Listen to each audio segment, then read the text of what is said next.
Sa pagpapatuloy ng aking decade-long birthday celebration.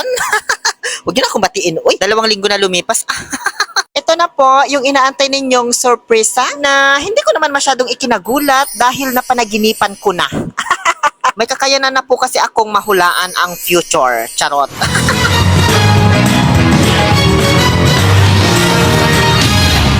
Diba? Nawawmalik kayo. Paano ba naman kasi mag-alas 6 na ng gabi ako nakarating? Pero alas 4 pa lang yata ng hapon, nandito na sila sa tapat ng elevator ng Roosevelt Resto, nag-aabang. Sige, isa pa. Tignan natin kung ako na yan talaga, ha?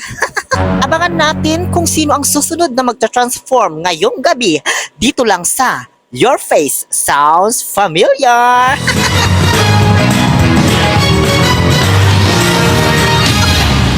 Diba? Mali na naman kayo. Ginulat nyo pa si Madam Ivy. Matagal-tagal pa kasi dating ko, B. Kasi yung sumundo sa akin na si Hesam, kumain pa daw ng turon. O, isa pa. Sana ako na nga talaga ito.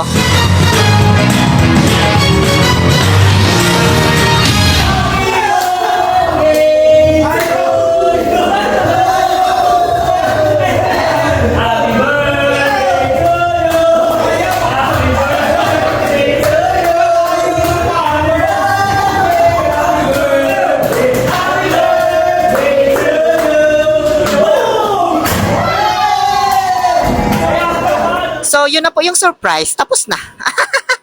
Charot. Hala, may pa-flowers pa si Sir Dave. Thank you so much po. So, para sa kaalaman ng lahat, maniwala man kayo sa hindi, first time ko po ma-surprise sa tanang buhay ko. Sa kahit na anong okasyon o selebrasyon. Kaya, hindi ko ma-explain masyado yung nararamdaman ko. Basta ang alam ko lang, masaya ako. Kumbaga, hindi agad nag-sink in yung mga pangyayari sa utak ko. Kasi sa tinagal-tagal ko ba namang namumuhay sa mundo, 33 years old na ako, aasa pa ba ako sa mga ganitong sorpresa, di ba?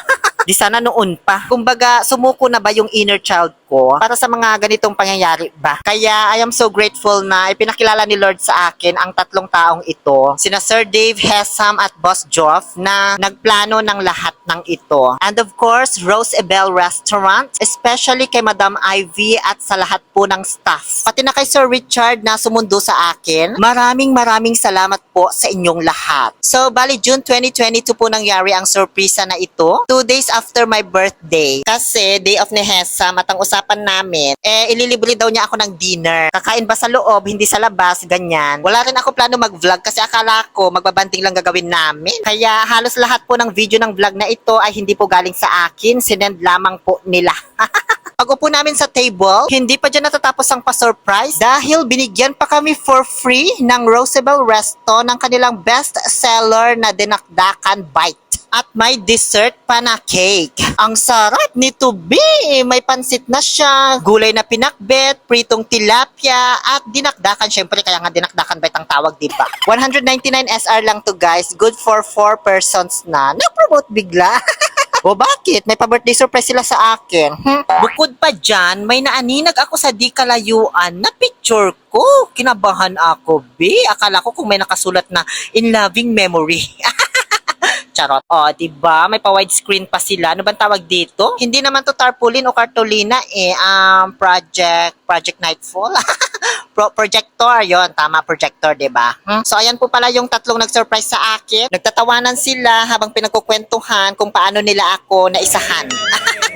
Charot. Ngayon ay magbo-blow the candle na po ako tapos magmi-make a wish. Kaso ang pinagtataka ko, bakit kailangan pang takpan ng mata ko, be? Anong drama yan, Hesam? Alam ko naman na naparating sila sa likuran ko. Habang naglalakad pa lang sila papalapit sa akin, sinimulan na nilang kumanta. Ayan tuloy, nagmistulang may prosesyon. Happy birthday to you. Ayan, taas naman ang boses nyo. Happy birthday to you. Credit kay Queen Dora para sa music, ha? Happy birthday. Happy birthday to you. Happy birthday to you. Happy birthday to you. Happy birthday, happy birthday, happy birthday to you. Blow the candle. Make a wish.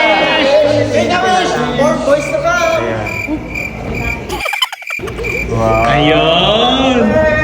Yay! Yay!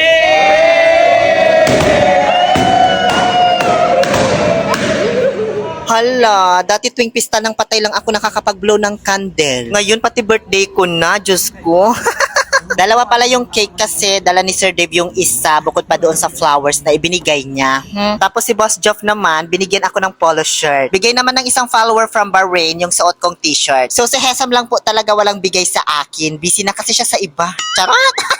Hindi, sa totoo lang sa Hesam po talaga may pinakamalaking papel na ginampanan para maisakatuparan ang sorpresa na ito. And I really appreciate that kasi siya lang po talaga bukod tanging kumukontak sa akin at kumukulit para magkita kami ngayong araw habang tahimik na nagpaplano yung dalawa. Kaya kundi dahil kay Hesam, baka na-booking ko sila sa pa-surprise na ito. And of course, ang pinaka may idea ng lahat ng ito, kumbaga siya daw yung unang nakaisip para i-surprise ako according to Hesam. Kaya kinilig ako.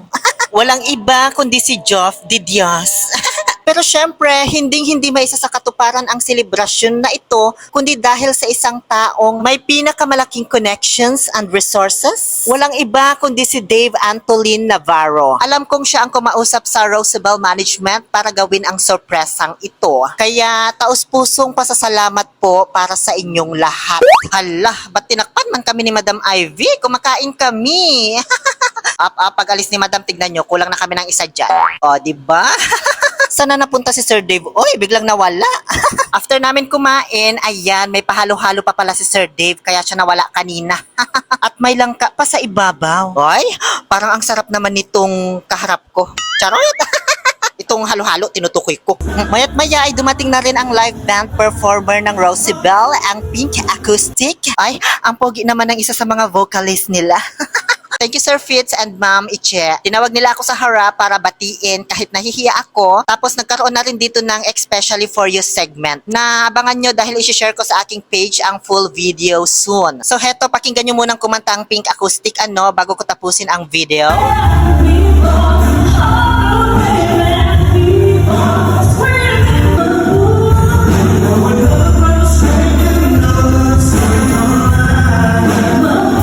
O, diba? Ang galing nila. Yun lamang po. Thank you so much, Lord, for this wonderful year of my life na kahit ang dami kong pagkakamali at pagkukulang sa'yo, still, you bless me with things that I've been deprived of. Sabi nga nila, diba? Everything happens at your own time and pacing. Tiwala lang ba? Thank you for watching, everyone. Muli, ito po ang inyong Happy Pill Oliver Castro na nagsasabing, no to toxicity. Let's make people happy. Ay, panaginip lang pala.